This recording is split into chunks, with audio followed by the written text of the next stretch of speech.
I'm very fortunate, very grateful for what I have and what I've achieved. But at the same time, I would give up so much of it just to go back to the early days of building Tinder. Because the energy, the love, the camaraderie, that is the greatest high. Yeah. And you could feel that if you're building a local coffee shop. It's all about love. It's like when you're flowing and doing something you love with people you love, there's no greater gift. And I do think we do a huge disservice for telling people these days that, hey, unless you get Silicon Valley cash, unless you go VC back, unless you're on the cover of Forbes, you're not a success. Huge disservice. Welcome back to The Big Deal. I'm Codie Sanchez, and this podcast is for those of you looking to not just get rich, but free and do what it actually takes to get there. Okay, today's episode, amazing. Sean Rad, a guy who I've started to become real friends with, the founder of Tinder. He's been off of the internet for years now, but came back on for this episode. We've been talking lately about a few things that I think you're going to love. Not just how do you build a multi-billion dollar marketplace that forever changes dating in this country and around the world, but also how do you as a young entrepreneur today apply the lessons that he used to build whatever you're doing. We talk also about some of the things happening in America and what his thoughts are on them. I don't think he's ever shared that before. And also we finish up talking a little bit about dating. If you are looking for that special someone in your life, if it's hard out there right now, why not listen to a dude who has, I don't know, helped 50 million plus relationships happen across this country? He is a guy who has been through real difficulty, lawsuits, public fights, getting pushed out of CEO position, then coming back in. He has lived the full cycle of the founder's journey. And I think that is interesting because often founders won't talk about that. We only talk about the upside, not the downside. And in today's episode, he's real with you guys about what it takes to win and what it takes to be in the game. So without further ado, Sean Rad. So you went from 6 or 8 years ago being everywhere on the internet. I was looking up all of these interviews of Sean to, I couldn't find another one in the last 5 years besides one other. What have you been up to? Sailed into the sunset and I disappeared. You did. No, I've been doing a lot. I think I hit a moment in my life where I felt like it's maybe easier to be creative and create things without a lot of noise. And, when I was starting out, I was nowhere. No one knew who I was. And that I think was so freeing. And I had my 5 minutes of attention, and part of me just didn't like it. It wasn't about that. I guess it's fun to share my story and inspire others. That feels really good. But once I left Tinder, I was no longer representing a bigger company. I could kind of just go back to being me, normal guy. Interesting. So did you kind of get jaded from being too public and all the attention that brought one way or the other? A little bit. I mean, I was always, whenever I would do something like this, it was always about the business. Mm-hmm. And I was there representing the business. I was there talking about something we're doing. And there was purpose in that because I wanted people to understand our story and our users to sort of hear what we're about. And whenever it would become about me, I would get very awkward and like spaz out, like I'd want to talk about me. Now I guess I'm more comfortable with that. Yeah. Well, I think during a lot of this point, you were like in your early 20s. I was young. Yeah. Yeah. You were young, super public, and talking about a dating app. Yeah. I think at one point I was watching one interview and they were trying to name off like your number of sexual partners, which I was like, oh my God. Wow, that's a real throwback. Yeah, I mean, look, Tinder was massive global product that I think had a lot of implications on society and romance. And I love talking about that. But then I started doing interviews where it felt like, let's get him to say something stupid. Let's like get personal. Let's let's get a zinger out of him. And I was just kind of like, that's not what I'm here for, right? I'd love to talk about the company. I'd love to talk about the team, but it's not about me. I just didn't know how to handle questions like that. Yeah, who does? Like, what do I say when someone's asking how many partners have you had when you're there to talk about your company? It was just weird. Yeah, now I think that's probably more normal. Back then, probably not. No press team's going to prep you for that. No. And I don't think a lot of people realize that you built this huge multi-billion-dollar company, right? That was really public, that was in the zeitgeist. But, you had some resources before you had sold the company. Yep. But one of your superpowers that I found really interesting is you kind of use what you got. And so it's not like you launched Tinder with this crazy story. You're like, we launched it. Nobody really cares. Not a lot of uptick. What the fuck do we do now? Well, I think as an entrepreneur, you have to sort of take sticks and build a house. You have to be resourceful. And sometimes when you don't have a lot of resources, it forces you to get creative, forces you to do something out of the box. So I think my mindset was always, if I had a dream, if I had a vision, it wasn't a question of if, it was a question of how. And I always knew there was a path, just had to sort of be creative. I never sort of had this mindset of, I don't have resources, or I don't have something, or I can't do something. I always had this mindset that even with the company, it's like, we can do anything. It's just a question of at what cost. Are we the right people to do it? So I think you have to be resourceful as an entrepreneur. Where did you get that mindset? Is that something that your parents instilled in you? Did you cultivate it? I think so my parents came here from Iran, Iranian Jewish. They had a successful business, lost it all. They had to basically flee the country when Jews were being persecuted. And my dad came here, met my mom here, but he came here with like $20 in his pocket. It's actually a funny story. His idea of America was always sunny LA, but he lands in Chicago and he only had a t-shirt. He didn't even have a jacket, so freezing cold. And I think there was always this mindset of this immigrant mentality that we have to make something of ourselves. We have to be resilient. And maybe with my family, it was a little bit of earn back what we lost. So I grew up, I would say, with a lot of, I would say, being pushed to sort of make a contribution to society, make a contribution, do something with your life, and also be very resilient. Don't blame others. Take responsibility. And I think that was very valuable as an entrepreneur because, life's hard. The life of an entrepreneur can be excruciatingly hard. And when you approach it with this mindset that like you can do anything, it's all in your control. You have agency, and don't blame others. Take responsibility, and be resilient and power through the hard times. I think you can accomplish a lot.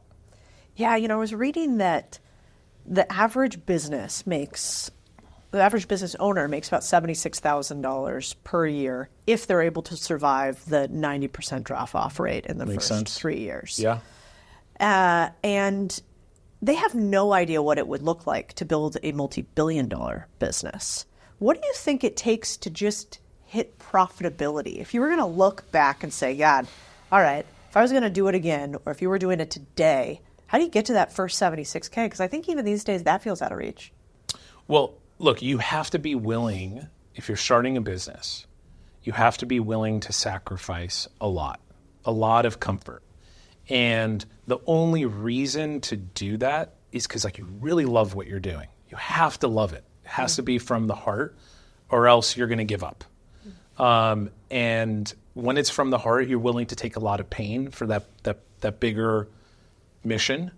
So I think that helps you power through. And, I think you don't sort of start out a business thinking I'm going to build $1 billion business. It's probably too much pressure. Mm-hmm. Like if someone came and told me when I was building Tinder, hey, you got to build a business that is going to transform the world, $1 billion business, I don't even know if I would have built Tinder because I didn't have the foresight to say that this would do that. What I was more focused on is building a product that I love, that I want to use, that my friends want to use, and trusting that if I create value in people's lives, they will pay me for it. And we build a business that way.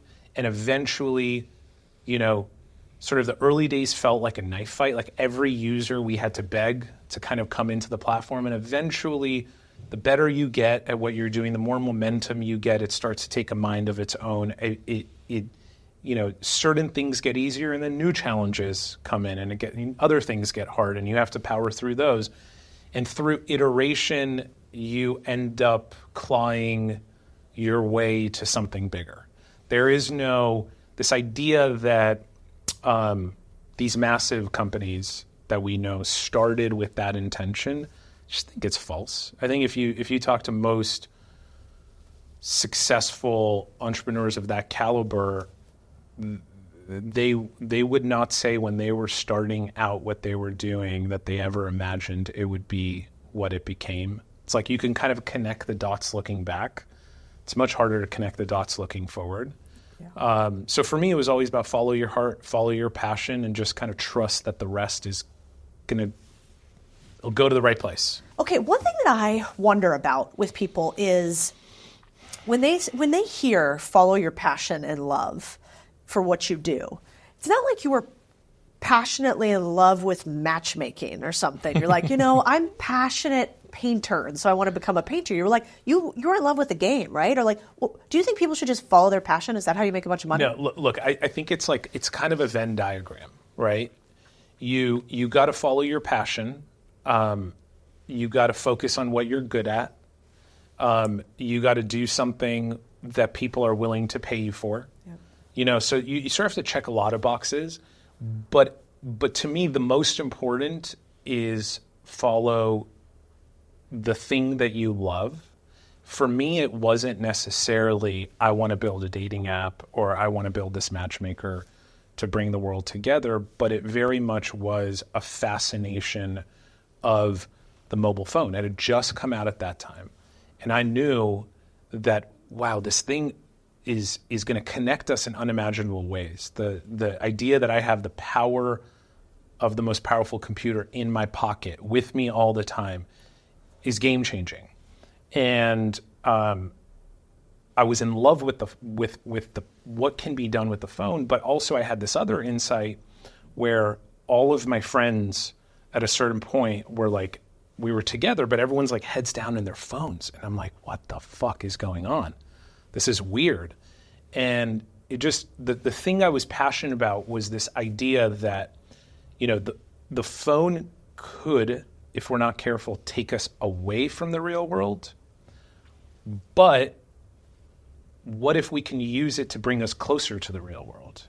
And that was like the start of Tinder. It's like, how can I use this device to help me create more connection in the real world, which as a 20-something, that's all I wanted. I wanted, I wanted more friends. I wanted a relationship. And I think I struggled with that, and everyone around me was struggling with that. So the thought I had and the thing that I was passionate about was, how can I use that phone to bring us closer together? Now, I didn't know where that was going to take me. I think I iterated, I tried different ideas, and eventually the idea for Tinder emerged. But that was me really just following the flow of what I was curious about and what I loved, and not thinking too much about where it's going to take me. Is it going to make me money? Because I think those thoughts early on could almost constrain your creativity and can create pressure that will prevent you from following your heart. Interesting. Yeah, how many different iterations do you think you had to go through before you landed on Tinder? So Tinder was, it was my fourth company. So I would say there are many iterations as an entrepreneur that I went to, successes and failures before I How many landed. failures? How many of those made you any money? Out of the 3 companies that I started prior to Tinder, 2 of them made me some money. Okay. Not like life-changing, but it was, but I wouldn't say they were successful in terms of what I had hoped they would do. Sure. But I walked away from each one with a lot of learning. And you started Tinder at how old? I was 25. Wow. So by the time you were Tinder. 25, you had already had 4, that would have been your 3 fourth, companies, yeah. fourth shot on goal. I started my first company when I was 17. Underachiever, huh? Yeah, so I loved creating and I loved building things. And I came from a family of entrepreneurs and builders, and sort of like what I grew up with. It felt right, but How'd you know when to kill them? how to kill them? Like when to kill them? Like Yeah. sometimes I think like the worst thing you could do in life is like you stick with the Yes. thing, because never quit, because then you're a failure. Great question. Look, you gotta know when to quit, and I don't think people talk about that enough. I think we sort of idealize this idea of the entrepreneurs, the person who never gives up and will keep going through with their vision. And if everyone tells you it's a bad idea, then it must be a good idea. That is a crock of shit. If everyone tells you it's a bad idea, then either it's a bad idea or you're asking the wrong people. You're not asking your customers. So for me, I always had this mindset. Maybe it was like a sort of a confidence, but at the same time a humility. Like I was always very curious of absorbing the feedback around me with everything I was doing. And if we would succeed, I got curious. Why did we succeed? What do we do? And if we failed, I also got curious. Why did we fail? What can I learn from that? Is there a lesson that I'm going to take into the next thing? And I think when you live your life that way, when you sort of cultivate this mindset that there's learning and success and failure, and as long as I'm turning whatever is happening to me into an opportunity to learn and an opportunity to grow, you're going to always sort of, it might not go straight up. Your life might not go straight up. You're going to have your bumps in the road, but you'll pick yourself back up. You'll take that learning. You'll do better next time. And that was sort of the mindset that I think brought me to Tinder, but also the mindset that carried Tinder through success. I mean, we were fortunate enough to make a lot of good decisions, and then we were also fortunate enough to make a lot of bad decisions. But at no point when we made a mistake did we get upset about it. Did we blame each other? It was always, okay, that didn't work. Let's have the courage to admit it, and let's take that as an opportunity to do something even better. Now, if we didn't have the courage to admit it and something didn't work and we kept pursuing it, we would have just sunk with the Titanic, right? And that is a horrible, like you got to know when to jump on, but you also have to know when to jump off. Yeah. What's interesting too about you is, I haven't seen your bank account, but the internet tells me it's big, and that you've had all these different successes. Tech savant, people want to be like Sean these days. And yet you've also been, in some ways, kind of fired really publicly, been through a lot of difficulty. What was that like, do you remember, for somebody listening that's kind of scared of even stepping out there? Or maybe it's had to happen to them. Well, look, I mean, you're going to get hurt when you're taking risks. And again, if you love what you do, then you're going to take that hurt as motivation and a lesson and grow. Look, we grow through pain in life, right? We take risks, we get hurt, we learn, we pick ourselves up, and we do better. And when I didn't get fired, but I was the board felt that I would would do the company a service by focusing on product and technology. Company was growing insanely fast. This was my first experience at managing something at that scale. For most everyone on the team, it was their first. I mean, Tinder was growing so fast that it wasn't the kind of thing where you can kind of point to someone and say, "Oh, you've done that before," right? Because like no one had done that before. It was growing so fast. So I sort of thought, and the board thought it would be a good idea for me to focus more on product and technology, which is where my passion was. That ended up being a very bad idea for the business. We brought in a new CEO that didn't work out, so I came back into the role. And I think it was the best experience because being able to step out, humbled me and also gave me perspective to understand that every part of the business mattered equally. It wasn't like as a leader, as a founder, that I can just go focus on product and technology and everything else would just sort of figure itself out, or that I can play favorites. As a leader, you have to give equal love to every part of your business because it's like great music. Every instrument matters. Every chord matters. Every note matters. And everyone has to be playing and drumming to the same beat. And when you don't have that as a company, you're going to have hard times. So I think for me, it was great. I got to step out. I learned from that experience. I came back in, and I think I was a better leader as a result. So I have no regrets. Was there ever a point at Tinder where you thought, this thing's going to implode, we're not going to make it, and then I am going to be a failure? Did you ever have one of those dark nights of the soul? So many. Oh, my God. Sometimes in the early days, because things weren't working, I'm like, how are we going to get users? How are we going to get people to use this? And then sometimes because they were working so well that I remember in the early days, at 8 p.m., Tinder would just stop working for everyone because we had so many users flooding the system, and we couldn't rebuild the system fast enough to sustain the scale. Because when we built it, we sort of we didn't build it with scale in mind. We didn't think we were going to be hit and grow so fast. So we had this airplane flying, but the airplane wasn't, built to go at Mach 2. We couldn't land the plane and fix it because we had to keep going, but then we had to rebuild the airplane while it's in the air. And so many times there was this fear of oh shit, this isn't going to work. We're not going to be able to fix this. We're going to lose all the momentum that we're getting.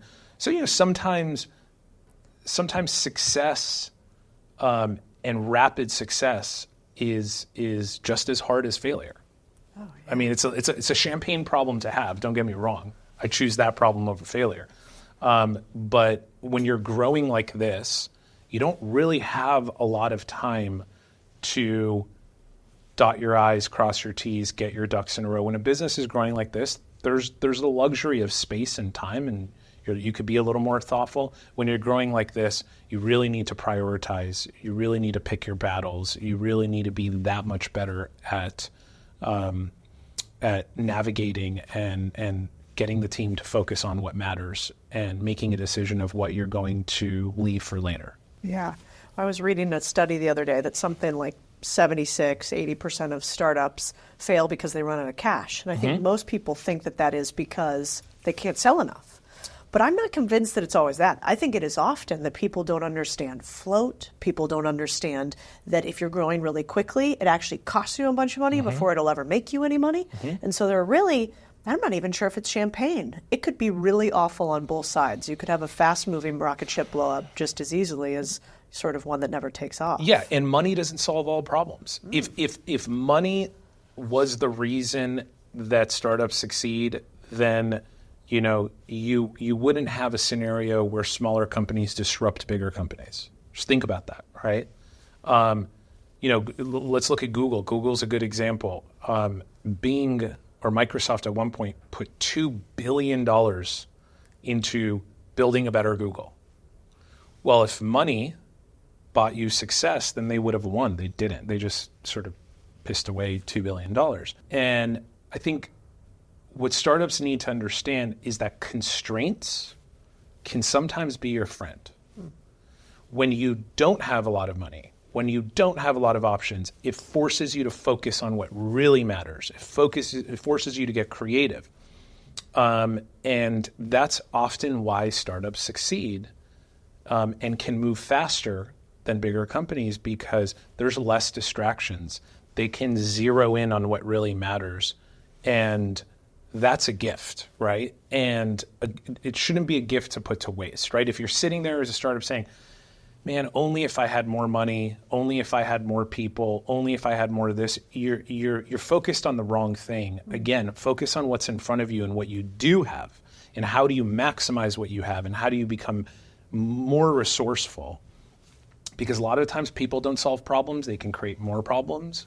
A lot of the times money doesn't solve problems, money can actually create more problems. So it's sort of the wrong thing to focus on. But of course, you need capital to grow at the right time. Just don't want to put the cart before the horse. We just did something really cool. If you've ever thought about buying a business or want to understand what the word seller financing means, you've got to try this. So basically you fill out this application right here, and we sort every single human who comes through this list to the right tool and resource for them when it comes to buying a business, when it comes to finding financing for buying a business, and when it comes to building a business. So you get directed to our member of experience, or one of our members of experience, and they find the right tools and resources for you. Some of this stuff is just free. Like, oh, hey, you don't understand seller financing? Here's an article for you. Some of it is, wow, you really are ready for the 303 level. You should do the workshop. Some of it is like, you know what? Start here with our first little entry guide. I want to make sure that I get every single human only what they need, when they need it, to become an owner. You might like this. Hit the link in the description below, and we will sort you to figure out what kind of business buyer are you. You know, it seems like taking risk is one of the keys to wealth and success. But for a lot of people, taking risk is hard, and they never do, which is maybe why, 60% of people hate their jobs and yet never leave them.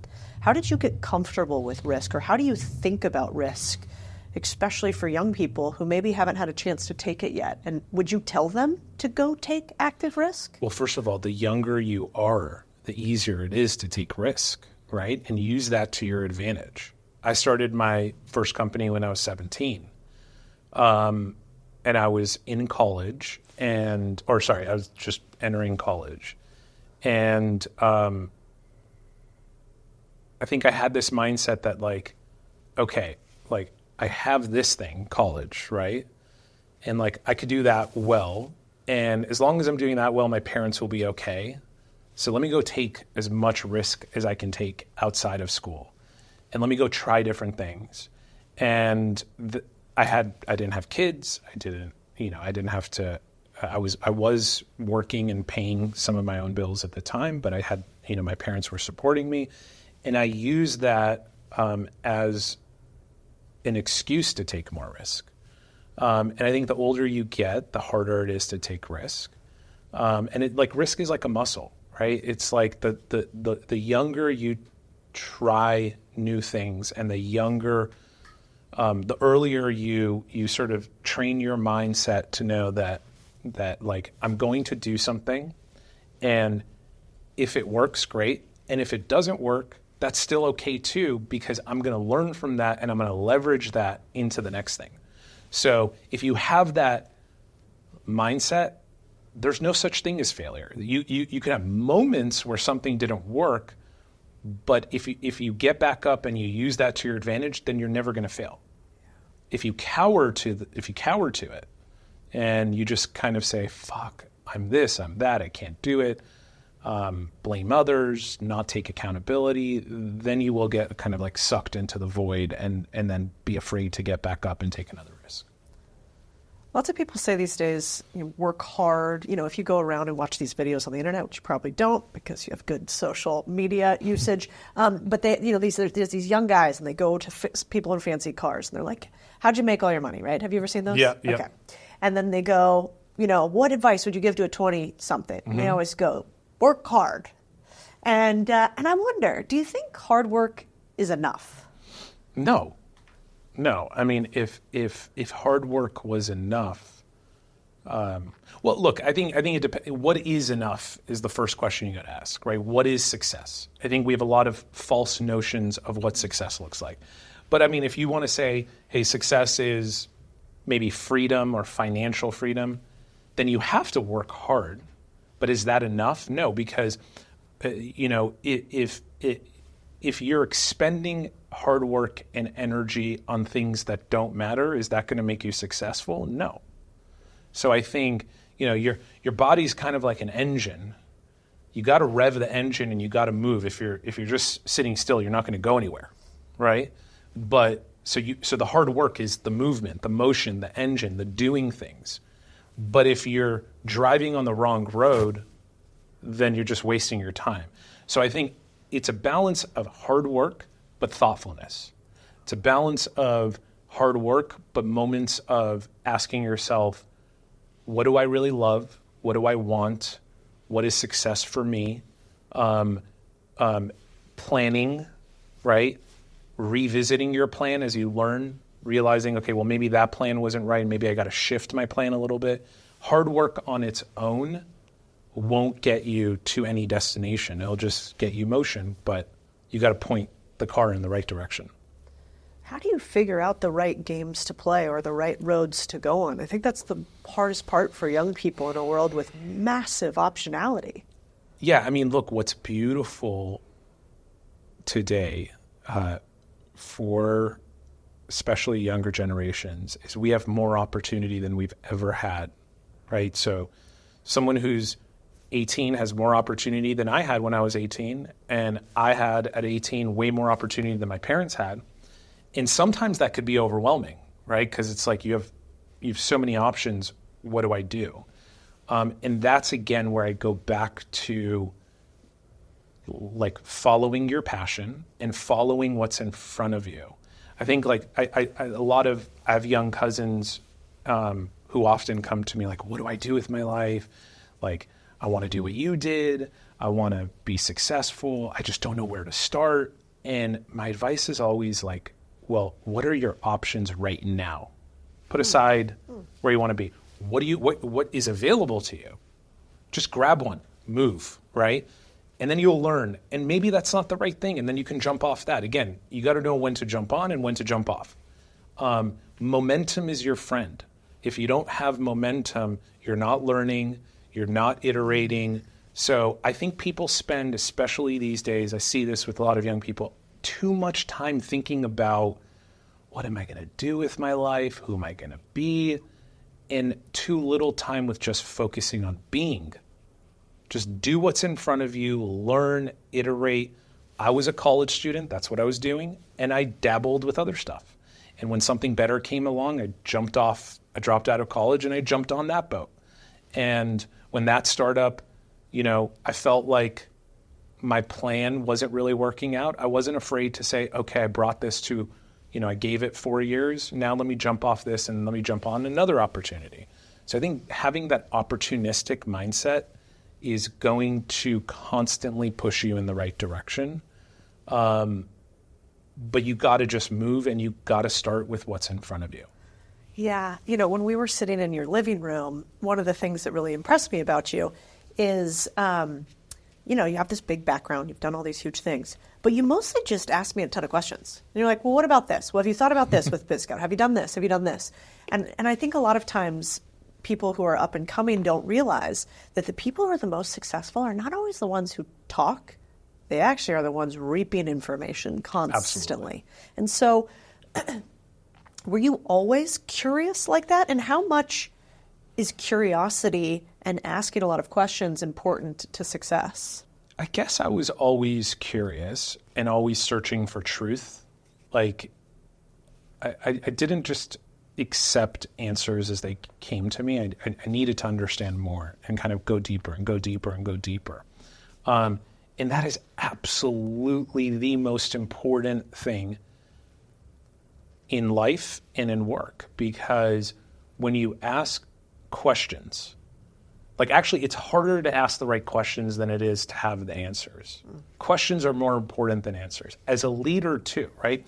I think people have this misconception as a leader that you sort of like come down from the mountaintop with the game plan, and you guys all have to do this, and then we're going to make it. That's actually not great leadership. I think great leadership is you have a vision, and then you ask people questions, and you let them and you empower them to come up with great answers. And then you have an organization where everyone feels included. So if you're just giving everyone the answers, that's a pretty boring company to be a part of, right? No one wants to be a cog in a machine. And you're not going to extract out of people their full creativity.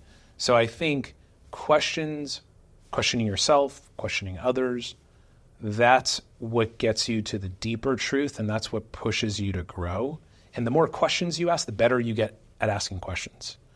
So absolutely. I mean, Elon Musk talks a lot about this, but the book Hitchhiker's Guide to the Galaxy is a good testament to this. It's a sort of an advanced civilization that builds this unbelievable AI, and they ask it all to get to the point, what is the meaning of life? And the answer is 42. And they realize, oh shit, we actually didn't ask the right question. It's actually a lot harder to raise your consciousness to ask the right question than to just come up with the answer. Yeah. Speaking of that, both of those, how many people did you employ at like the height of Tinder? Do you remember? We had by the time I left, we had about 400 people at Tinder. And you're growing fast. You're hiring like crazy. You're young. How did you become a leader? I think through asking questions, through learning, right? I think you have to be a fast learner to succeed. You have to be able to distill a lot of information. Look, there was so many things I didn't know there was so many times when I'm like, all right, intuitively I know what to do here. I'm going to give it a shot, and I'm going to focus on first principles. Like, let's, on one hand, kind of put aside everyone else's experience, because even though there were people around me with a lot more experience, our team had the most experience with Tinder, right? So, we understood that the best. And you kind of start there, and you have to have some confidence in kind of knowing your shit, right? And as we scaled and we had new challenges, again, I approached them with curiosity. All right, what are the different ways we can solve this? Let me ask mentors. Let me ask others around me. Let me ask for help. Sometimes people have a lot of problem asking for help because they think it's embarrassing if you ask for help. That's not true. It's the opposite. It's incredibly powerful to ask questions, ask for help, synthesize that information, and then come out with a thoughtful course of action. Do it. Again, ask questions. Did that work? Could we have done something better? Rinse and repeat, iterate. And that's even how we grew the product. It was, to me, my job as a leader was to ask our customers questions, right? It was like, I want to understand what they want. It's not about what I want. It's not about what the team wants. We're here to serve our users, to create value in their lives. Let's ask questions. Let's learn about them. Let's be curious. And that curiosity creates innovation. What kind of mechanisms did you have to ask questions to your users in the beginning? Were you like picking up the phone and giving them a phone call? Were you shooting out texts? Well, so first of all, I think this is also very important when you're building a business. We were the users, right? So we were building for ourselves at first. And a lot of people talk about this concept of product market fit, which is like, there's a market and you have to like build the right product that the market wants. And that's like a moment in time. Well, for me, it was always like, first step is product team fit. Do we want to use this product? And you got to be honest about that. And if we didn't want to use it and it wasn't good enough, back to the drawing board. So now we want to use it. Great. So the next is like product friends fit. Do the sort of closer customers around us, let's try it with them. Do they want to use it? Okay, Now we cross that barrier. Now we go wider, and we go wider, and we go wider. So it's like you're stress testing the product at every single point. And I think that is, even if you're running a massive company, right, and you have a new innovation or new idea, that is the natural course evolution of success. It's like you can't jump to the end point. Don't put the cart before the horse.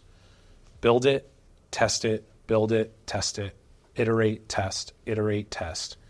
That doesn't mean you don't have a vision. You have to have a vision. You have to have a sense of where you want to go, but you can't be too married to an outcome, or else you're never going to iterate, you're never going to learn, and you're never going to improve.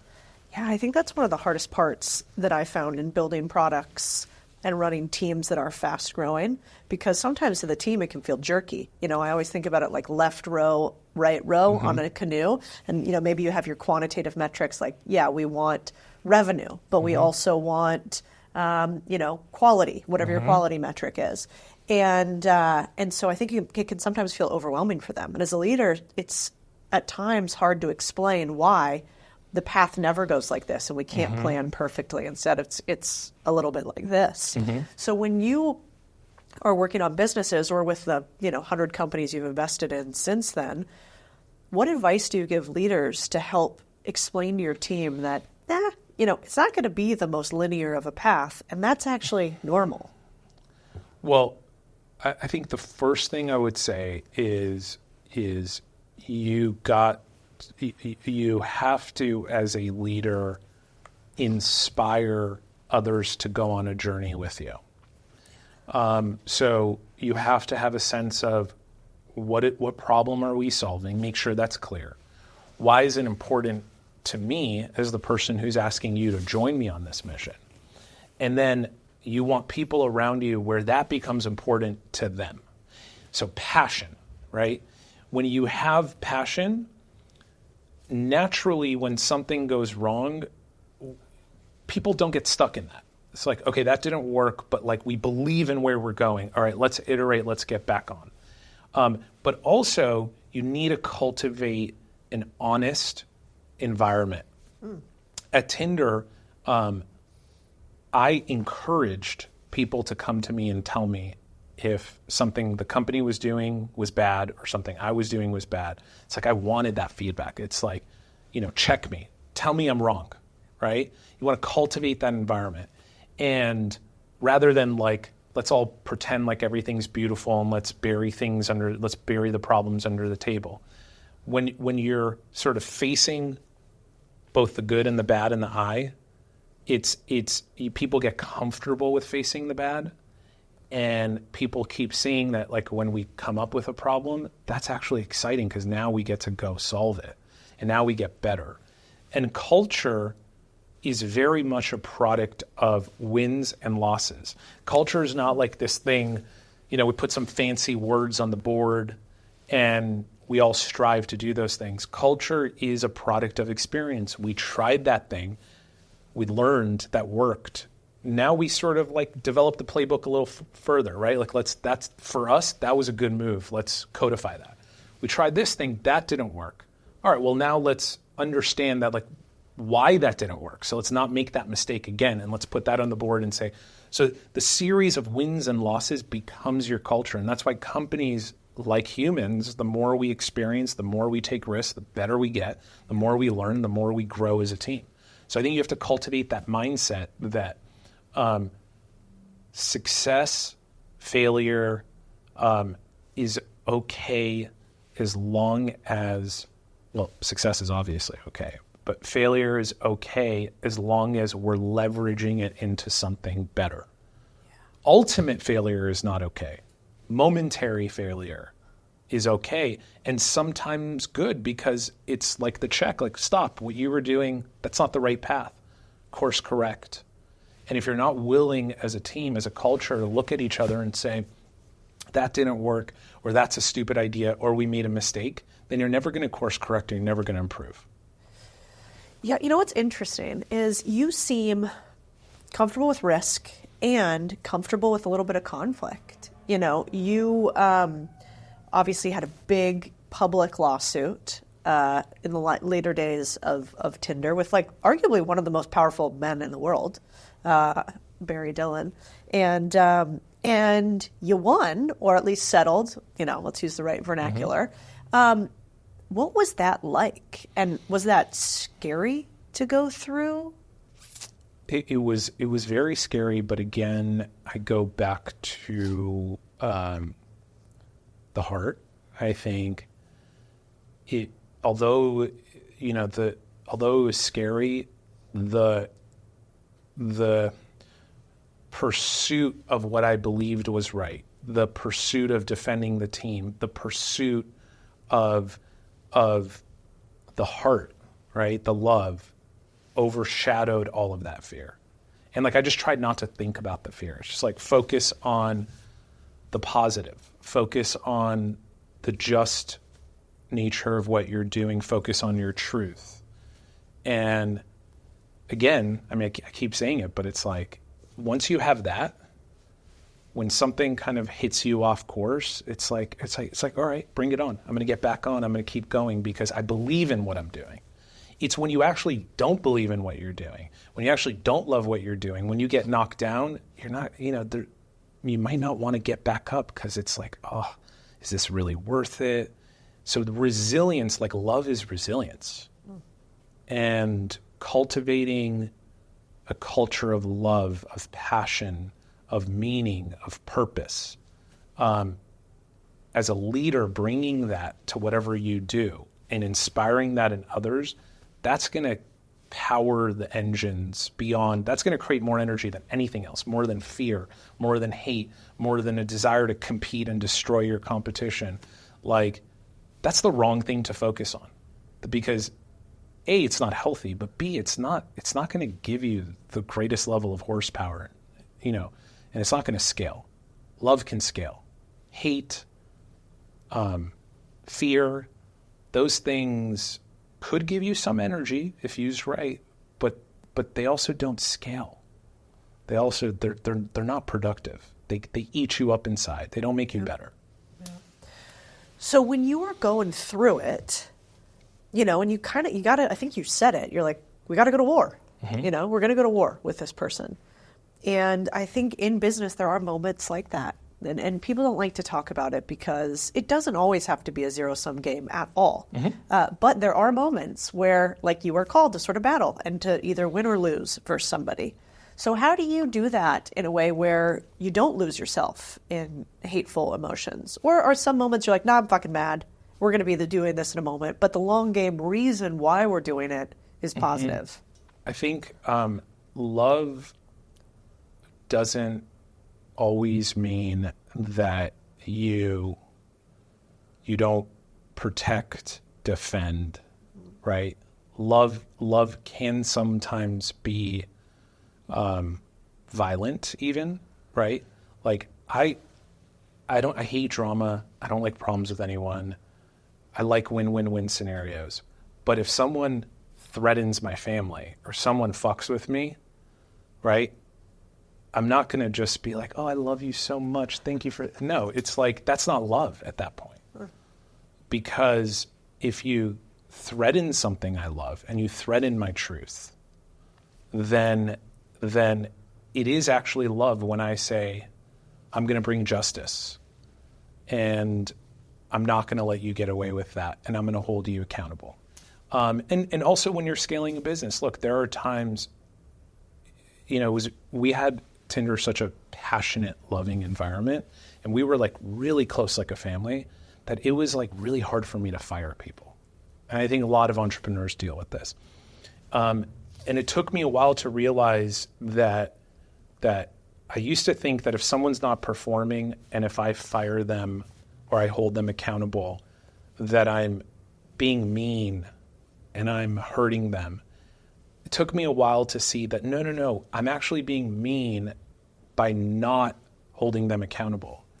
Because love is also, hey, let me tell you what you're doing is wrong so that you can improve, right? I want you to be better. And maybe sometimes that means, hey, this isn't the right place for you. There's another place where you can thrive. it's not working out here. Leaving you in that position is not love. I'm just causing suffering. So I think, again, love isn't rainbows and butterflies. Yeah. I think, have you read any of Arthur Brooks' stuff? We're kind of talking. You've got to. He has a book called Love Your Enemies.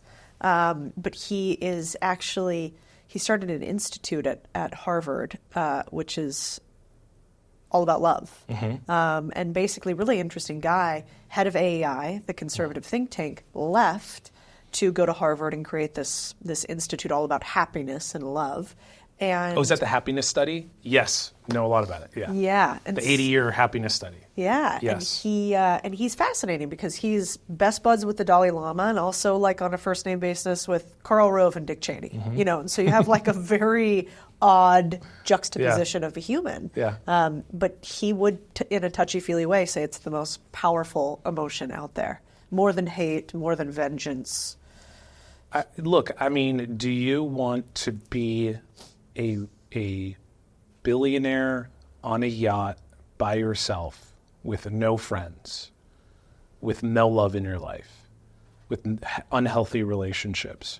Or would you rather be a millionaire or something less, but you have great relationships in your life, you have great love, you have meaning? Like, love is all there is. I mean, I know this is very like touchy-feely that I'm saying this, but like, it really is true that when you put your ego aside and you just pursue that kind of that flow, what your soul is gravitating you towards, like you're going to be happy. And doesn't mean that bad things won't happen, but you're going to have the energy to overcome them. And you're going to actually feel like those painful moments are making you grow.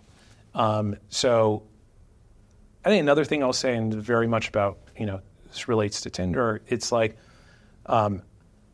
we don't celebrate love and romance as much as we used to. Like I grew up watching rom-coms, romance movies. Like I was a lover of love. Like it was so beautiful. Now it's like we celebrate some other things, maybe some ego-driven pursuits. And what we need to like remember for anyone who's been in love, who's been married, who's had like a deep bond and a friendship, the high you get from that is like no other high. That's the best high to pursue. And that's a healthy high. The other highs are momentary, can lead to addiction, and can lead to your downfall. Yep, it's true. Tanner just got married, so he probably feels this acutely. That was last weekend. Congrats. I know. I do think it's gotten a bad rap, which is interesting, and maybe I don't know why. We should dive into that a little bit. But, I've been married for 4 years now, but we've known each other since we were like 12. And Amazing. So, and it's the greatest joy in my life. It's also very difficult at times, for sure, and the path to get here was anything but straight-lined.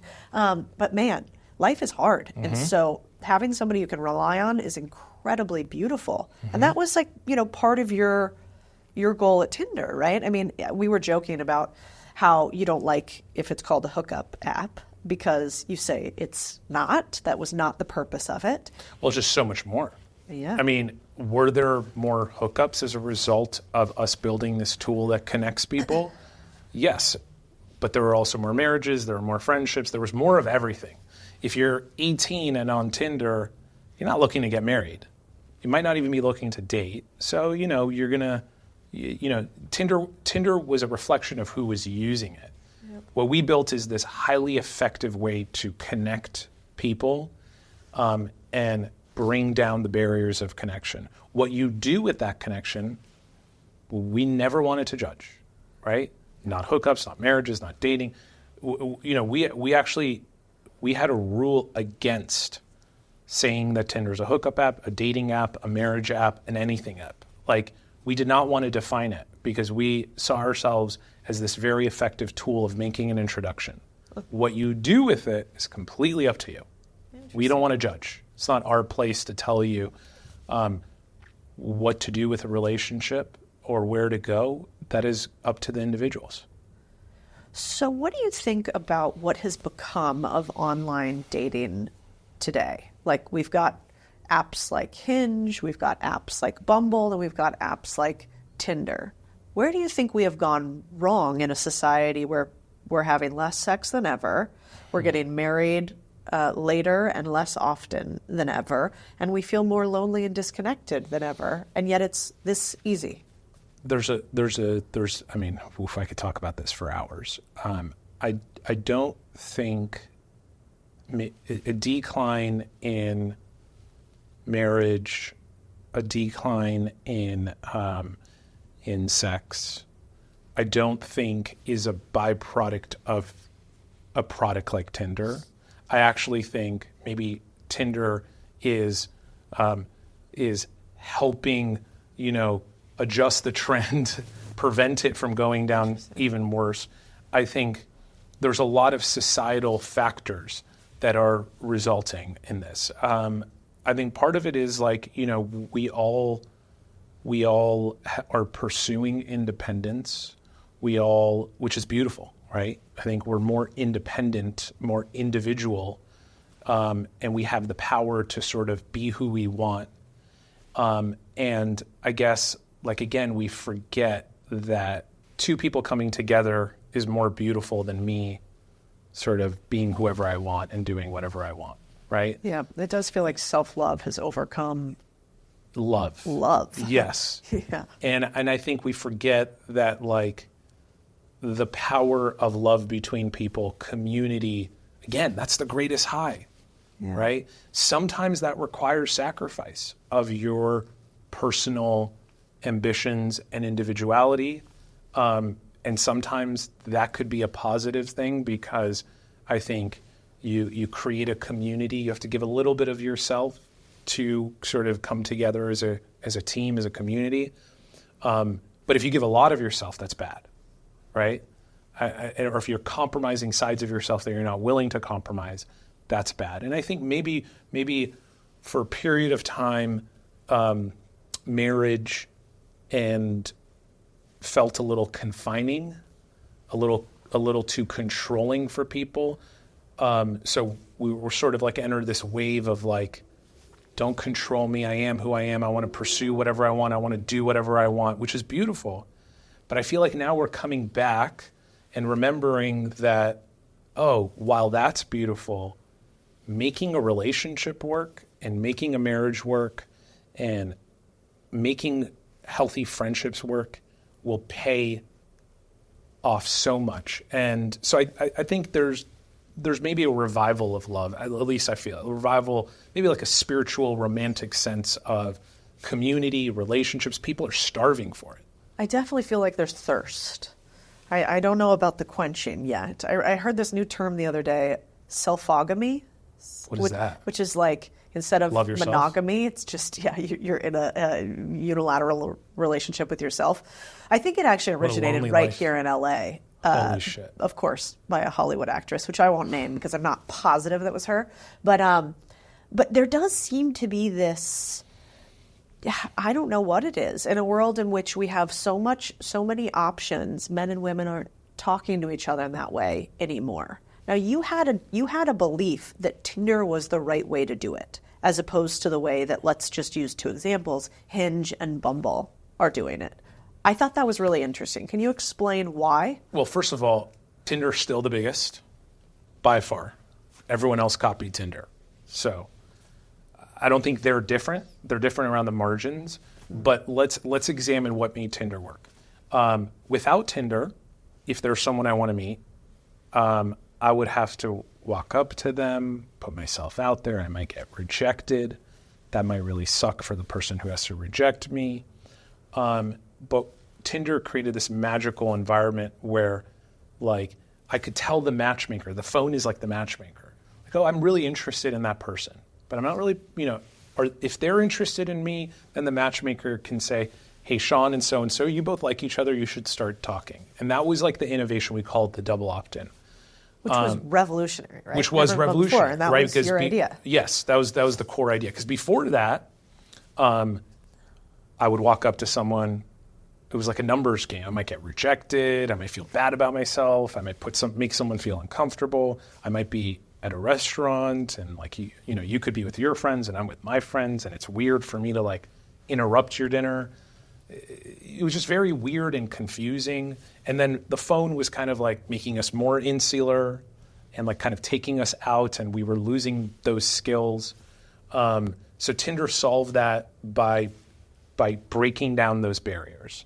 And back then, before Tinder, you had online dating or dating apps, but they actually made that worse, because if I was on a Match.com, I could message anyone. So all that would happen is that example of me walking up to someone getting rejected became worse, because now I would message 5 people and none of them would respond, and I'd be like, fuck.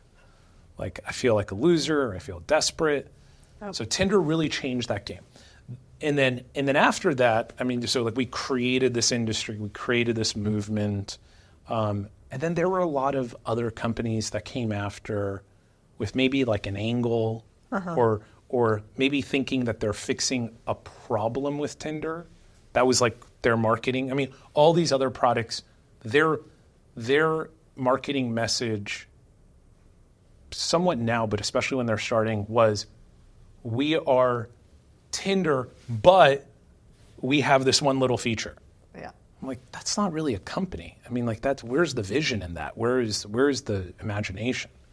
And there's a reason they're not bigger than Tinder, because you're not doing something truly disruptive. And then I also find these other products, some of them, to be very elitist. It's like you have dating apps where it's like, you can only be here if you're, college graduate. It's like, fuck off. Like, okay, like, this is the dating app for Ivy League people. Or some of them are like, women are the only ones who can send a message first. And I'm like, yeah, why? that fucking backfired a lot. Yeah, very much backfired. Now women are like, now they're pissed about that. So yeah, it's like, why would you? Why is that better for women? Like, so now you have to do more work, and now you have to put yourself out there more. Yeah. Versus, I mean, it just, and like, why is that better for the ecosystem? Why is that better for romance and love? Some people go first and some people don't go first, and everyone's unique. And so I think Tinder was like this belief that, like, we didn't want to judge people. We didn't want to change people. We wanted to empower people to be themselves. Yep. But come together. Yeah, I like it.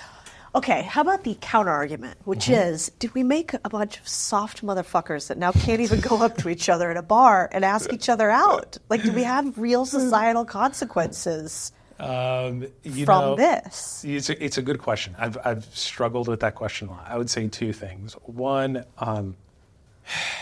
like, I was one of those soft motherfuckers who, didn't have the courage to walk up to someone. Are you a nerd? No, I wouldn't say I was a nerd. I was just like, I was too shy to walk up to someone, but like, if like the connection happened, I was no longer shy. Like, so it's like that like first, a little trigger. Yeah, that first thing, that first push was hard for me. And so I think, you could say we're creating soft people, or you could also say that we're creating more connections and more love, and that is a beautiful thing. Could be both. Could be both. And then the other thing is, we forget, okay, I match on Tinder, I still have to see someone in the real world. True. That still requires courage. That still requires me to put myself out there. So we're removing an element of a barrier. We're not taking away the challenge, the hardship in romance. That would be a horrible idea. Because people grow through those challenges. People come closer. If it was all rainbows and butterflies, we would just be floating around, and there would be no contrast, no risk, no flavor, right, to romance. So I think you don't want to extract that. You don't want to take those things away. But giving an initial nudge and bringing people together, all good by my book. Yeah, I agree. So you would still create Tinder today? Like, if it didn't exist, you would be like, yes. 100%. Yeah, that's always good when you can look back over that long length of time and say. I mean, we've created over 50 billion matches, probably more marriages than any platform in history, more hookups, more friendships. Did you guys meet any of your people from an app? On Hinge, I did, actually. You did an elitist in the flesh. Well, Tinder owns Hinge, so it's all good. Oh, I didn't actually even know very that. few people know. Yeah, so Interesting. Match Group owns Tinder. And Hinge. Yeah, they own everything. Yeah, which is basically Tinder. Copy. Quick FYI, we've got just a few months before my first ever book is out in the world. If you want to pre-order it for yourself or anyone you love, you can do that in the link in the show notes, or you can search it online. It's called Main Street Millionaire. You'll love it. I think it'll make you a lot of money, and I hope you guys pre-order it. Okay, so what about, we've kind of, I mean, I'm not professing that either one of us are dating experts or projecting that onto you. I know you're happily married. You've been Everyone out of the thinks game I am. I'm not. Maybe that could be your next iteration. But do you think that there is a specific role that a man and a woman should play in the first part of dating in a relationship? I don't think there's rules, but I think there are universal laws of energy. And each of us have masculine energies and feminine energies in us. And I think if we're both showing up with the same energy, it's like positive will knock us away. So I think love and romance is a dance. I think a great example someone gave me, it's like, relationships are like this. There's a giver, there's a receiver, and you're switching. If you don't have that interplay, then I don't think you can have magic. And I'll say something maybe controversial, but I do think that we also, maybe it's evolution, but there are desires that men have and desires that women have, and they are different. And those should be respected and celebrated. Those shouldn't be demonized. And I think, men want to protect, want to feel like they are valued as a protector, as someone bringing safety to those around them. And sometimes, there's like bad men, there's bad examples, but this attack on masculinity, so bad for society. Yep. Right? As would an attack on femininity would be so bad on society. And it's just like, anyone can be whoever they want, be whoever you want. But at the same time, let's recognize that, like, you have these polarities in all relationships, romantic or not romantic. You have a desire to protect. You have a desire to nurture. And I think if there wasn't that interchange, just life's not as beautiful. Sometimes I'm nurturing to my wife, and my friends might look at me and say you're whipped or you're feminine or you're whatever, but that's fine. And sometimes I'm protection mode, and I want to just take care of her and protect her and nurture her in a different way, and that's all fine. No, I don't think that should be controversial. No, it's not controversial. I think it's good that we could say that we can say the quiet part out loud. Yes. And especially if people who have achieved, post-economic success, who have built things that matter in the world, can't say the quiet part out loud, we're really in trouble as a society. We have to be able to express ourselves and be honest with each other. Yeah, and there's things called math and physics and science, and I think in some regards it's all a question, but it is bizarre to me the things that are controversial today that make no sense. But I am sitting in California, so I'll be careful. Otherwise, maybe I get too censored. I want to get actually to a little bit more of that later, talking about what's going on in the world today from your perspective, because we've had some cool chats on that. But I want to round out this dating part.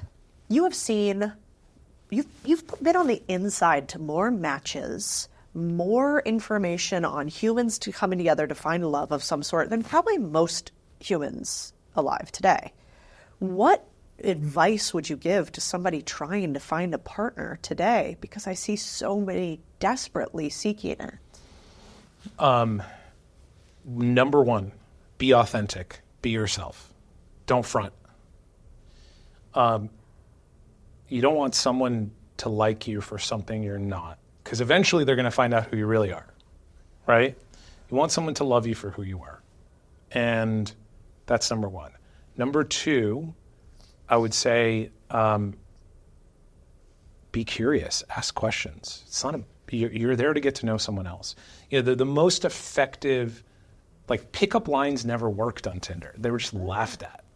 What did work is if I was looking at your profile and I noticed something in a photo, I noticed something about you, and I asked you a question about that, and I showed you that I actually care about you. And then I wasn't fronting, right? And I was being real, and what I was projecting in my profile and my photos was the true me, the real me, the everyday me. So I think that's one thing. The second thing is maybe don't give up so easily, because I think we have this false notion that relationships are sort of like the honeymoon phase has to always be the thing, or else there's something wrong. Maybe this person's not right for me. Maybe someone else is right for me. And I think the reality of all relationships, there are problems. Two people coming together is a hard thing, right? There are always areas of yourself that you are going to be pushed to improve, because someone's like putting a mirror in front of you, and that's growth. There are areas of yourself that you need to let go of. That's growth. And if you give up too easily, you're actually not going to grow. You're not going to grow together. You're not going to grow as an individual. So it's like there's this like great meme I saw on Facebook a while ago of this old couple in bed together, very, very old, and they're asked, why are you still together after 60 years, and why are other people struggling so much? And I think the woman in the relationship said, because we come from a generation when something is broke, we don't throw it away, we fix it. And I think in a sense, like, we are all here to fix things inside of us, and we are all here to improve. And if you're not willing to self-reflect and change and evolve, you're not growing. And again, it goes to this this individualistic pursuit of I am who I am. Don't tell me to change. It's like, okay, there's some beauty in that. There's a lot of beauty in that, of course. No one should ever force you to be someone you're not. But there also has to be a recognition of, well, maybe your shit stinks a little bit. Exactly. Like, maybe who you are is not that. Like, I'm not the same person I was in any year of my marriage. And my wife pushed me to change and evolve and fix so many things, and that hurt. But now I look back and I'm like, thank you. Thank you, because I love myself so much more. Yeah, I mean, I think that's beautiful advice and very honest. And a lot of people don't take it, because I love the idea about not giving up later in relationships. Mm-hmm. I also think that's probably pretty true in the beginning of trying to find one. Yeah. There's this whole incel movement, right? Mm-hmm. Where people online, I was just on Twitter today, really healthy place if you want to look up things like this, but they were talking about how increasingly men don't have a choice, that there is this whole group of men that even if they want to have sex, they cannot. And then, they all kind of pile onto a thread and start agreeing with each other about all the reasons why women are awful, they won't sleep with them, they should, etc. So now they're just opting out entirely. And I find that to be such a fascinating phenomenon. That's sad. I think that means those men need to evolve, and those men need to take the feedback. If there's something they're doing, it's great. That's like a great sign. Like, you got to change. Something you're doing isn't working, and you're not able to attract someone, then I think you're doing something wrong. I have a friend, my really good friend, I'm not going to say his name. Who's an incel? No, I wouldn't say he's an incel, but he is struggling. He's older. He wants to get married. Okay. And I was talking to him the other day, and I'm like, well, let's just like take inventory. How many people have you dated in the last 5 years? And he's like, 25. And like, none of them have worked out. Like, that's some pretty bad odds. So like, let's try to understand why. How many, like, if you were to bucket the reasons, and he's like, well, half of them I didn't end up liking, and half of them, maybe they didn't end up liking me. It's like, okay, so let's look at that. Either you're way too picky, or you're doing something to turn off a lot of people. And he didn't want to accept that because he didn't want to accept there's something wrong with him. And but that's why he's still single. Did you break through? I think I broke through. Statistics, numbers sometimes can wake people, data can wake people up. But, and I think he changed his mindset, and now, he realized he needs to be more forgiving, less picky. He also has things about himself that he needs to temper. And now he's in a very happy relationship. That's amazing. Yeah, and it happened very quickly.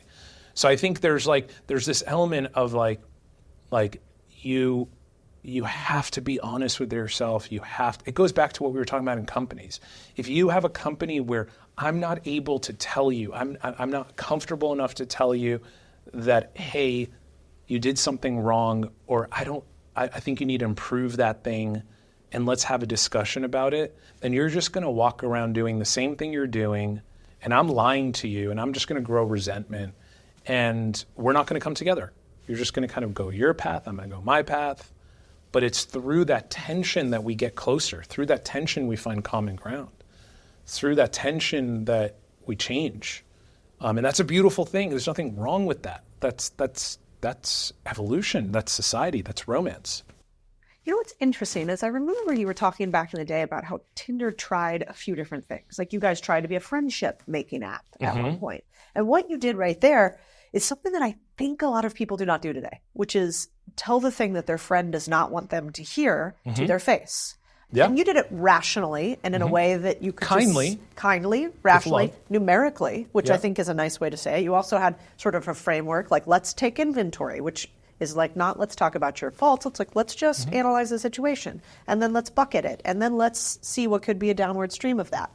But I wonder if one of the problems of dating today is the fact that we're not willing to have those conversations with our friends, maybe. Yeah, vulnerability, which I think goes back to, you asked me what brings people together or what people miss in dating. When I said be yourself and be authentic, that means be vulnerable. Yeah. And I think this is like, people think like, oh, I got to like put on a front, I can't be vulnerable. And that's courage and that's strength. Vulnerability is strength. It takes a lot more courage to sort of show up and say, I really suck at this thing. I really want to improve here, or this is who I really am. And you might not like that about me, but I want to be honest with you. So I think honesty is a beautiful thing. And you have to be kind. No one wants, you can't be harsh with your friends. You can't be judgmental. But you're not kind to your friends and you're not loving if you're just never giving them feedback or never being vulnerable with them and soliciting feedback. That's not what a relationship is about.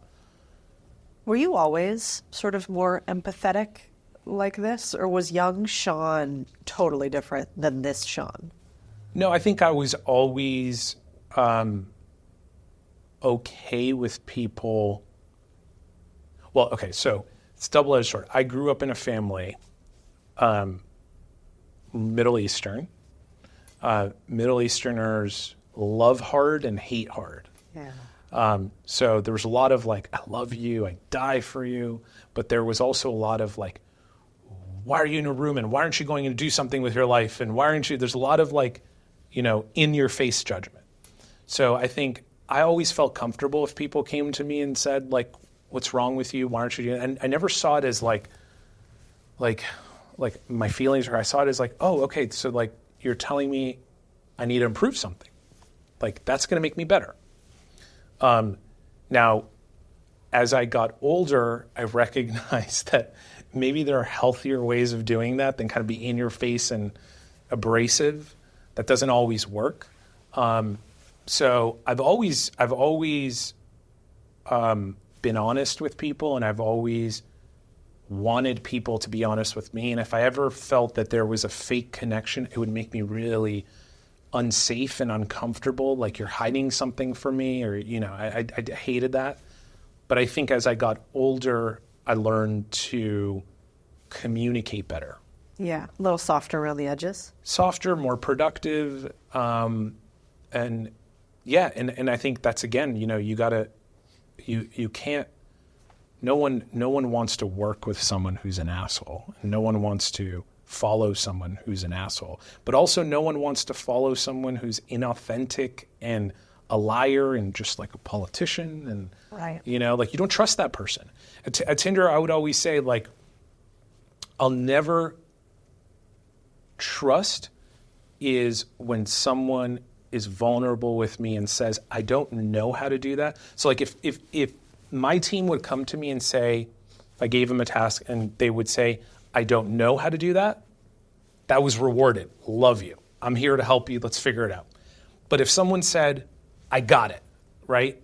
And deep inside, like, fuck, I have no idea what they're doing. And then they go on and mess up. Well, then I can't trust you. Yep. Right?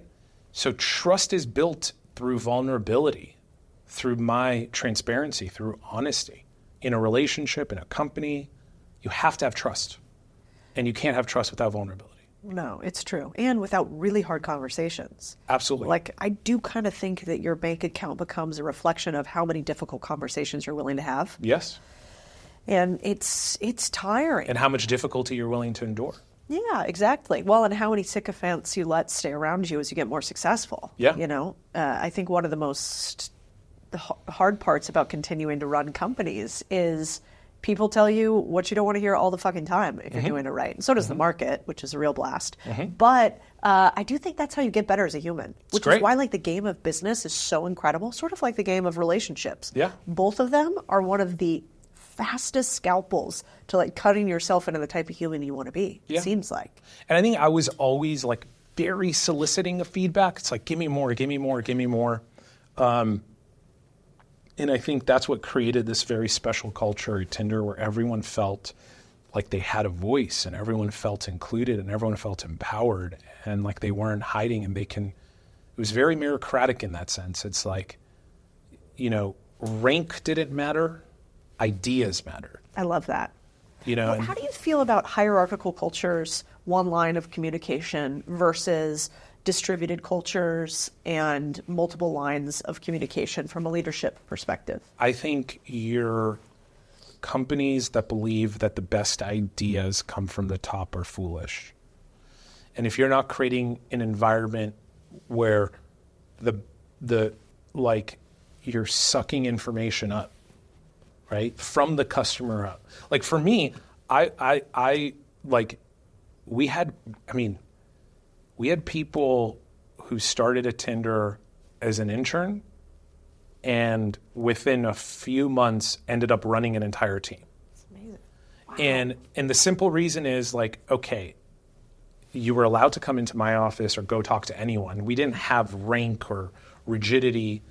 We had structure. We had kind of think of it as, like, in a sports analogy, we knew what the goal was, we knew what success was, and we all knew what our role was, and we had trust that we're each going to play our role. But at the same time, there was nothing wrong with someone saying, hey, I'm playing this role, but I actually think I could do something great over here, and we're ignoring this, and I could help us win if I could go do that. Yep.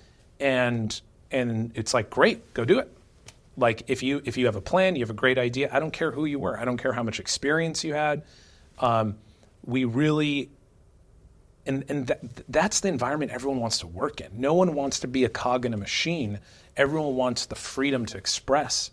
But you also have to have respect, right? So as much as we had this open culture where anyone can critique each other. Marketing was able to go to product and say, the product you built sucked. Product was able to go to marketing and say, you don't really represent the product I built well. and there was no offense taken, as much as we had that and that made us better, that tension, we also had a ton of respect. Like, I respect that this is your call to make. I'm going to be honest with you. So I would always say, as a leader at Tinder, like, your job was to get everyone's feedback. Your job is to make the call. But if you're not getting all the feedback and all the data points, then you're not making a great call. And if you undermine someone because of their identity, their age, their experience, then you're actually just not a great leader or listener, right? It's like, you want to empower everyone to rise up and be the best they can. And that's when everyone succeeds. Were you guys all in the office together? Yeah, absolutely. How do you feel about remote versus in-person teams? Struggle with this a lot. Remote works for certain things, and maybe it works after you sort of have your groove. But I think it's very hard to build a culture remotely. It's hard to innovate remote. It's hard to have those honest conversations, you know? So I think remote doesn't work for a lot of things. It works for some things, but it doesn't work for a lot of things. And we definitely wouldn't have built Tinder if we were remote. That's for sure. I also am not convinced it makes people happy. No, I mean, why would it? I think people think that Want to be on an island by yourself? Yeah. Who said I'm so happy? Kind of like, drop me off in the middle of nowhere on an island by myself. Put me on Zoom calls because that helps. Yeah, put me on Zoom calls. I have no interaction, no growth. And, you know, again, it goes like, great, we're promoting individuality and freedom and everything. But if you use that individuality and freedom to isolate yourself, it's probably a horrible idea. Path to misery.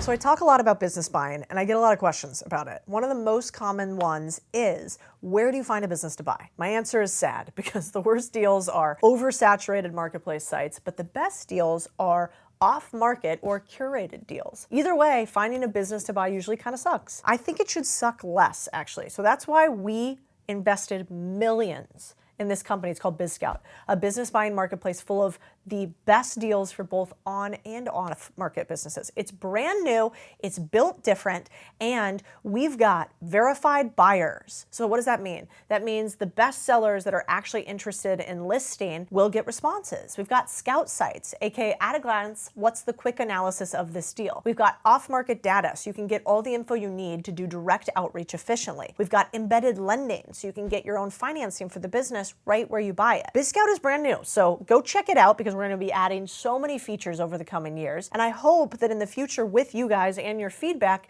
we change the face of Main Street buying and selling and turn a few thousand more people into owners while we do it. Because you're a big deal listener, you actually get some goodies. So go to the link in the show notes if you want to see BizScout and if you want to think about buying or selling a small business. I actually stand by this decision. I had a chance to invest in Robinhood way back in the day. But I'm glad I didn't, because that is one platform that I actually do not think is better for society. I think it is worse. I could see that. Yeah. And so Yeah. I don't think there is anything good that comes from day trading or rapid action stock investing. I agree. And I think that gamifying the stock market that way is by and large really bad agree. for society. I was day trading when I was 16. Took like my bar mitzvah money, and I took like $5,000 and grew it into $1 million. What the fuck, Sean? Yeah, day trading, and then I lost it all. Oh my So I think it just showed day trading, high risk business. Did you cry? I was really sad. It was actually my grandma. My grandma was like, sell it, walk away, because like I was trading penny stocks, which are like the highest risk shit you could do. And like a few of them hit, and I was like, holy shit, I just made $1 million. This is insane. And my grandma's like, sell it. And I'm like, no, you don't understand. This is going to keep going up. And then it all went to zero. Wow. That is how that goes. That's the commercial. I think I got my Robinhood. $5,000 out. But, Wow. yeah. You got well, and you did better than most people do. I learned. And then you never day traded again? No. Yeah, that's probably a good It's a lesson. stressful game. It's a very stressful game. Very stressful game. Well, even my friends who are hedge fund managers, I used to sit on the board of one of their hedge funds. I'm like, this is awful. Like, horrible. Instant liquidity, intraday stress, intra-second stress. Yeah. You can't even like sit and have lunch. You're just like, oh, what's about to happen? The only thing that's like slightly almost as bad as that, or maybe worse, is being a CEO of a public company. I can't think of a fucking thing worse, actually. Fires. Yeah, I think my life for the most part, Tinder was wake up, take a breath, take my phone, and be like, all right, what fire I bet. I got to put out. There's always something. Yeah, and then the problem is you've got all these perverse incentives because short-term goals, long-term goals, shareholders, that's a tough game. Different personalities, different, getting everyone to come together, deal with their differences, sort of. No doubt why more people are going public later. Because I think if you had a chance, like if you could do it again, would you have, you guys probably needed the capital. No, I think we followed a good course. You did. How long were you from start to IPO? 6 years. By the time we IPO'd, it was, I think, fast. Yeah, Tinder was a very, very fast journey. I think if I, one thing I tell a lot of people is this idea that a business has to do this. It's just like an unhealthy idea. Some of the greatest businesses grew one day at a time, slowly, and that's how all businesses grow, right? And if I had the choice of rocket ship over 6 years or maybe something that's a little more balanced over 12 years, I probably would pick a little more balanced over 12 years because, it's not for the faint of heart when something, building any company is hard. Yep. It's just a lot harder when you're growing at the speed of light. Yeah, and everybody's watching you. Everyone's watching you, everyone's critiquing you, everyone's attacking you. Yeah. It's really, really tough too. Yeah, my dad always had the best line about entrepreneurship because he played the small business owner entrepreneur forever. It sounds like kind of like your dad. Yeah. And, and he would always say, higher levels, bigger devils.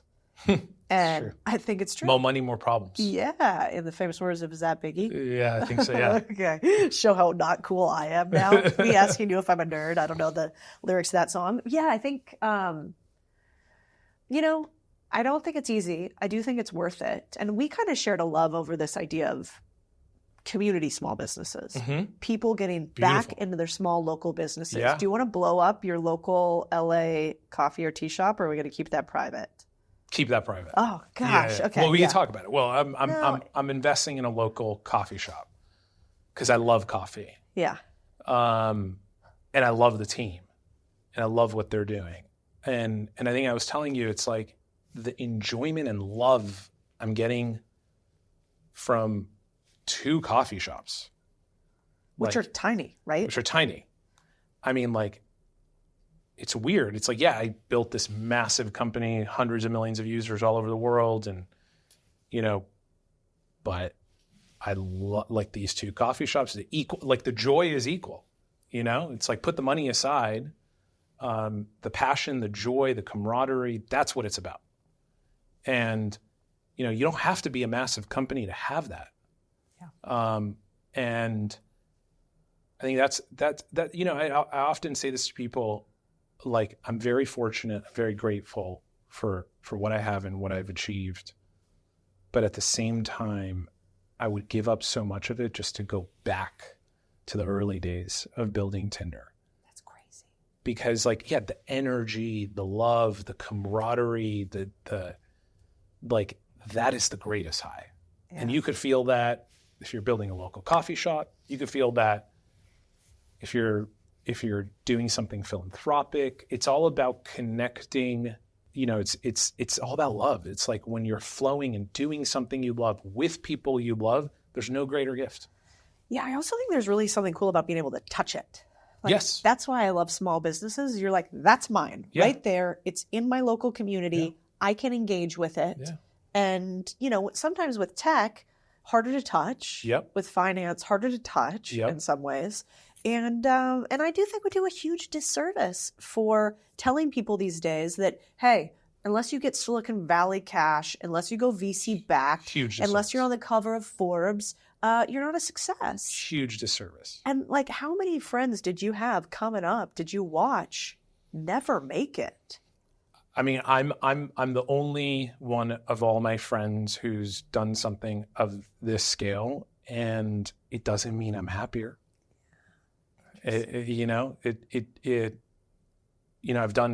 I've done something of this scale, but I also took on way more pain. So there's no right answer. I mean, it's like, look, at the same time, I think we want to all be ambitious, but ambition doesn't mean take, make a lot of money, right? I think when you cultivate this attitude of, I want to create value, I want to give value to my community, I want to do something I love and share it. And I want to make money for it, but and the money matters because I want to put that back into doing more of what I love. Yeah. That circuitry, that flow, that's the magic.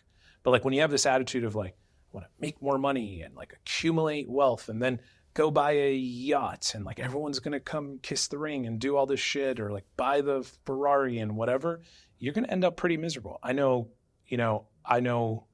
I didn't grow up with money. I know a lot of people with a lot of money, and there's absolutely no correlation with money buying you happiness. Yeah. I think at a certain point, money will buy you happiness because it gives you freedom, but then there's total diminishing returns. So chasing that is the wrong focal point. Chase giving, chase meaning, chase purpose, chase love, chase camaraderie, and then the money will flow in. Or it may not, which is fine too, as long as you could support yourself and, afford freedom.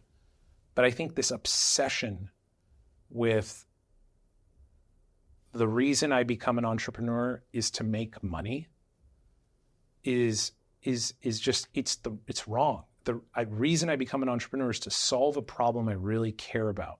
And I need money to solve that problem. And I want to be rewarded. Money is the currency oftentimes that shows that I'm creating value and offering value. But it's money's also a false idol. It's don't worship idols. Yeah. Worship something greater, love. And I think being in business is just such a cool chance to see what you're capable of. Yeah. I don't think there's anything more fun than trying to see what can I wring out of this. Yes. What else I got in there? I don't know. Absolutely. And let's see. And let's take it. And maybe Pushes what I you. got is an incredible coffee shop that I'm obsessed with. And I get to know all my local members and create this beautiful experience. And that is wringing a drive for me. Well, I will say no matter what you're doing at what scale, you want to push to the edge of discomfort. Because complacency and stagnation is death. And if you're not challenging yourself, you're going to feel a little dead inside. So whether it's financially, whether it's with your passion, even if it's one coffee shop, right? Push the limit. What more can you do? Innovate, extend yourself, think bigger. And you might take some loss or take some pain, but still, at least you're living. Yeah, 100%. And plus, it's so fun. I mean, with our teams right now, we're back in an office in Austin, and there's nothing like that first start. This little business that we have is new. It's only 3 years old in the media company, and we're all in the office together. And it's a cool, tiny office, and everybody's name in the company. And the sad part is if you've never had a business before, when you're first in that, you don't actually realize, this little moment right here is so magical. That's everything. Yeah, it's like the first walk of the toddler. Yeah. You don't get it back. You don't get it back. Cherish it. Yeah. That's what I'm saying. I'd go back if I could. Yeah, it's fascinating. One of the most depressing and rewarding days of my life was I walked into the elevator, and I remember it was the first time one of our employees walked in, and I was like, I don't know you. Hi, I'm Sean. It's I didn't even know who hired the person. We got so big. I'm in the beginning, it's I hired every single person. Yeah. I knew everyone. And it's that camaraderie, that connection, that love. And it's hard to keep that as you scale. I mean, that's the challenge, that's the goal. But yeah, you got to cherish what you have. Like, being small is not bad. Did you ever have It's a a bad moment rap. where somebody didn't know you? Like as In the oh yeah, some funny moments. I had some really funny moments. I had a moment where someone asked me if I could fix a printer. Like, I think they thought I was the IT person. I actually ended up fixing the printer, and then they found out I was the CEO, and literally everyone was fucking with him. But he was like so nervous, like, oh my gosh, I asked the CEO to fix a printer. Like, I mean, we were all laughing about it. But yeah, That's got to be a weird point in the company. Weird. I've never had that one yet. Weird. Hopefully you will soon. Oh, jeez. Again, bittersweet stuff. Okay, I want to play some fun, weird games. Okay. You ready? Yes. Careful. You said that very easily. You don't know what kind of game it is, but I don't think you're going to hate this one. Okay. So, well, you actually are, because it's very goofy. This is Rachel's idea. We'll blame Rachel for this one. All right. I'm going to give you business ideas to start in 2024. Okay. And you're going to tell me if we should swipe right or swipe left on that. Okay, let's go. But first you have to tell me, because I'm so old and I've never used it, which one's yes and which one's no. Right is yes, left is no. Right is yes, left is no. Yeah. Okay, we'll see if I can get this. Okay. All right, these were submitted by a bunch of people online to see which ideas Sean likes. Okay. All right, we're just going to go right into these. Virtual reality meditation retreats. Swipe right, but very hard to get right. Yeah, got it. Okay. Blockchain-based voting system for corporate decisions. Swipe left because it's a pipe dream. Great. Personalized nutrition plan app using DNA analysis. Swipe right, but it already exists. Oh, interesting. Are you invested in it? No, I passed on it, but there's a few people doing this. Oh, Already exists. okay. Why'd you pass? I just wasn't sure the market was big enough. Interesting. AI-powered personal stylist app. Swipe left. Interesting. Why? Because I think it's not something AI would be really good at, and I think there's certain things you're not going to. Creativity is AI is not there. Yeah, it's not going to be the share wardrobe. No. Oh, okay. And also, it's most people don't have this problem. It's a small problem. Yeah. Plus a cheap problem. Like, I don't know. You either have to have a few amount of people pay you a ton. Exactly. A lot of people are probably not going to pay at all. Yeah. Now, human stylists, good idea. Okay. Subscription-based exotic pet rental service. In theory, cool, but probably it makes a lot more sense for me to go somewhere to see the exotic pet. I don't think you want to rent it and put it into your house. So I mean, it exists. It's called a zoo.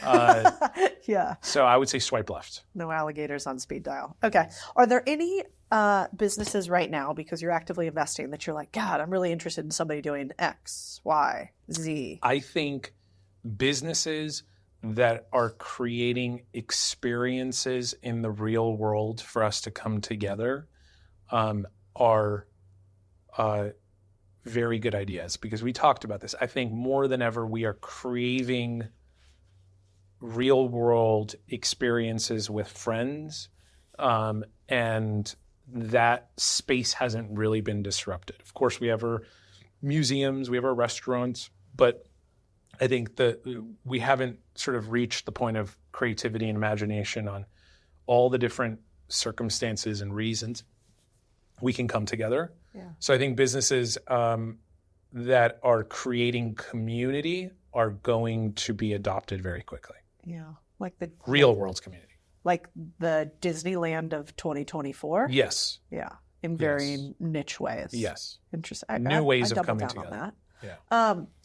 So when I first asked you why you're even willing to do interviews again after being offline for forever, we kind of talked about maybe some concerns about society, and like you were like, I want to talk about bigger things. Do you want to talk a little bit about why you were interested in coming online again, and maybe a little bit about what you see in the world that you want to push back on? Part of it is like my wife, because she's like, I'm tired of listening to you. like go talk to other people. So, because I have like a lot of my mind is a bit of a storm of thoughts and ideas. And you want to beat them up publicly. Yeah, and I think you got to get it out. You got to express.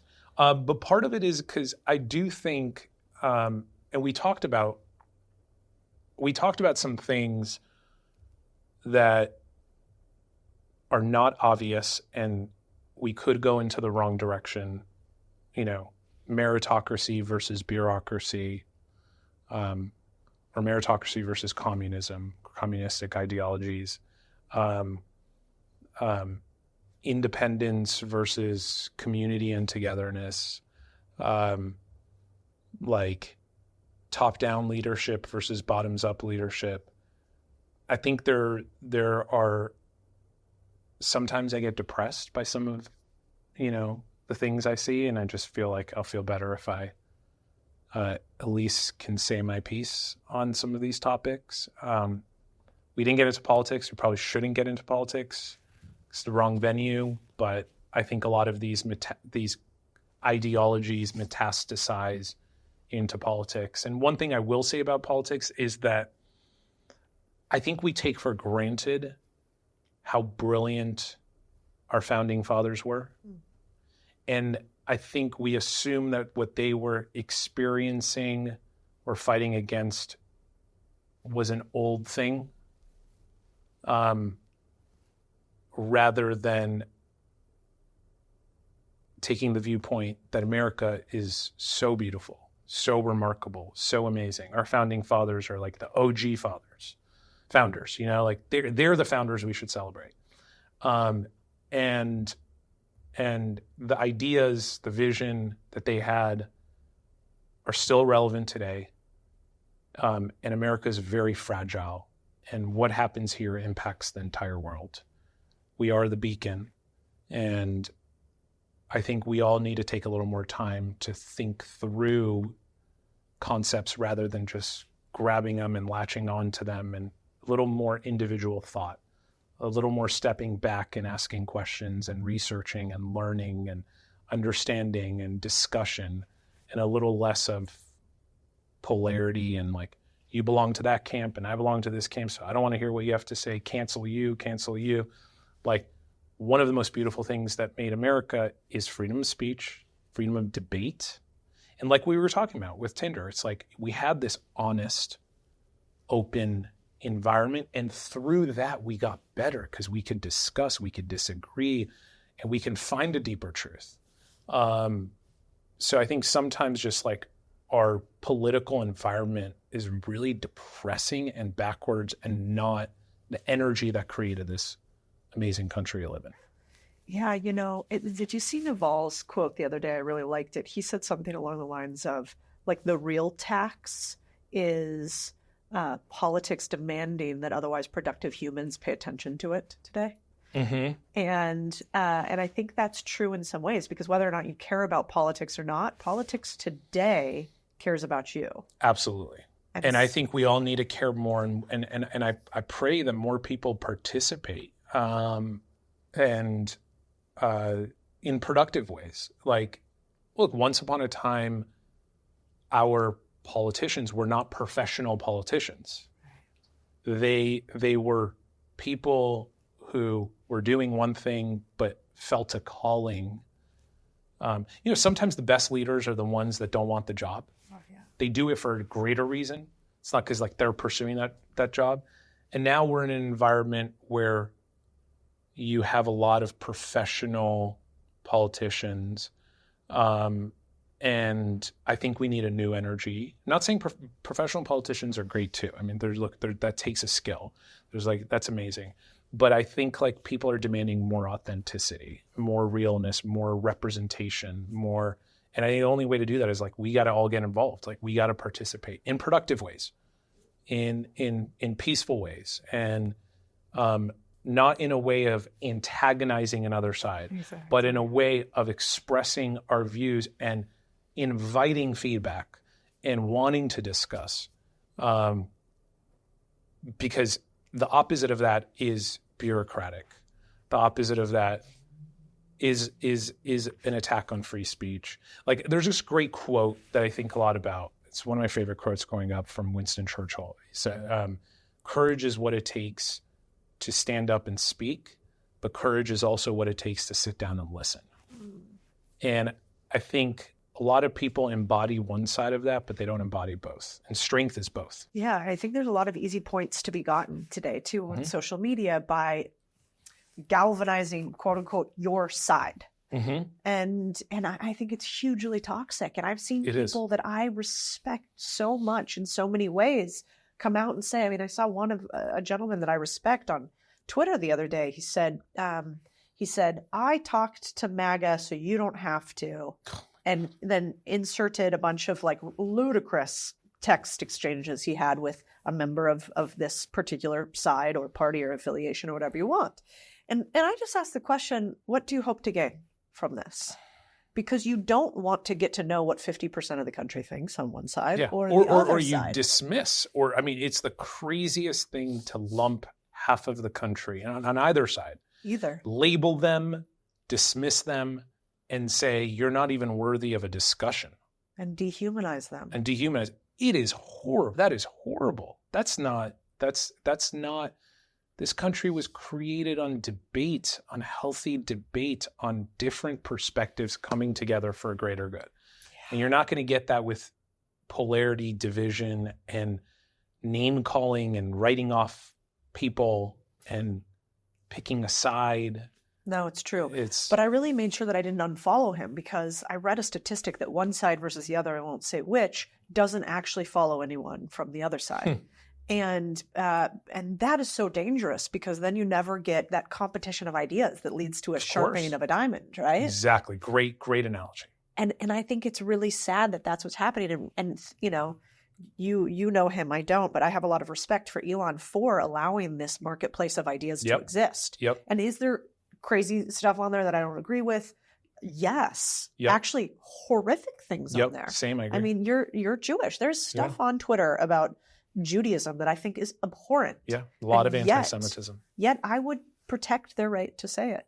The same as I would them to say bad things about Catholics or women or whatever. Because as long as we're not inciting violence, we have to believe in this idea of free speech. Absolutely. I mean, look, violence is where it stops, right? That is where it stops. Right? Like if you're promoting pain or you're endorsing hurting someone, like fuck off. Right? But if you're expressing your views, even if I vehemently disagree with them, I'd rather you express them so I can talk to you about why I disagree, rather than let you silently, think something that is incorrect. So it's like sunlight is the best disinfectant. It's true. And I think that is true. And like, there's a reason freedom of speech is the First Amendment. Free speech, free will, individuality, God, family, community, these are some of the values that America was created on. Unity, respecting our differences, finding the common good. And it was very much in response to a bureaucratic structure that said, you are in a place in society and you can't move, and there is no meritocracy.